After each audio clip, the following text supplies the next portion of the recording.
My lawyer Hold- and my friend. Why am I a friend? You're saying that because you owe me money and you just want me to forget. No, I say that because it's a fact, Jack. You don't owe me any money. We're just joking. You are a happy camper. You survived COVID 2 times.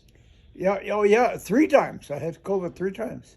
The third time, I called my doctor and I said, "What do I do for it?" And he said, "What kind of symptoms you got?" I said, "I have none at all." He said, "Don't do nothing." I guess I was immune to it then. You woke up and you thought you were dead.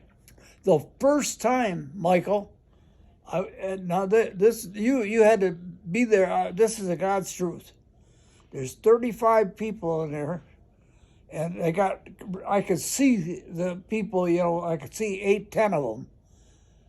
They weren't moving, and I knew immediately that they were dying, and I knew they had me in there because they thought I was dying. That's one hell of a feeling. I bet it is. Then my kidney doctor, he says, "Well, you're very lucky." I said, "Why? I didn't die?" He said, "Yeah." I said, "There was a lot of people praying for me. That's why I didn't die. But I might have been the only one to get out of there, Michael." You're an old Polack too. Yeah. Us Polacks, we got some strength too, You've been engaged in life. You're a retired electrician Yes, I am. from General Motors, Yeah, 45 years. military veteran. Michael, I got to tell you about the benefits. I'll pay nothing for a lot of my prescriptions. They called me on the phone from Ann Arbor. They said there's been a copay for $250 ever since 1922. So after I got all done, I went over there and I said, they told me I had a 250. They said, "You have no copay whatsoever." General Motors again. Oh man, amazing. Son of a gun. I mean, I was so fortunate to so very fortunate. And you're fighting for righteousness in the Catholic Church for Teresa. Darn right. Are you ready to sign some new stuff? Am I ready to what? You ready to fight for Teresa again? You dang right I am. That's the way to go. My daughter, she loves to go to Catholic church. My grandson, he goes religiously. What more could you ask? You can't. You know? You pray every day. Absolutely. I pray every day, and I'm very grateful to have a good lawyer. All right. You're a good Well, man. You you are know- happy. Here's what I told Teresa, which I think Teresa is right.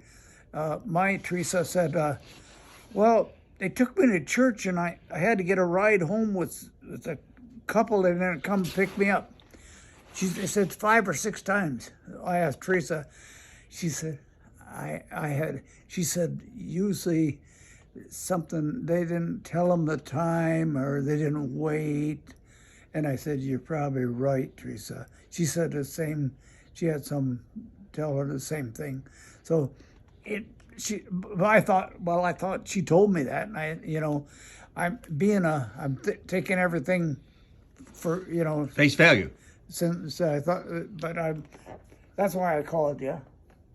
And other than that, I didn't call you and tell you how grateful I am to have you as a lawyer. I thought you called me to tell me, Mike, I want to pay you. I want to tell you right now how grateful I am to have you as my lawyer. I know. I would not choose anybody, even those guys that are big mouths on the TV. I would not choose them over you. You're not going to cheat on me, is right? So we'll talk about Teresa off. This is your daughter. We got special needs there off camera. But I just want to share this with people who are aging. Don't give up hope on God. Yeah. And if you're sick and you can't see, get it checked out. Oh, today I had to get a blood test at McLaren before I do that surgery on Tuesday. My wife took me. She can drive well, but she has to use a walker. But I keep her going, and her legs are going pretty good. So stay active if you're aging. And I told the people at the prayer meeting, I said, She's a good woman. I said she put up with the Polack for 43 years. She is a good woman. All right, we'll cut this off here.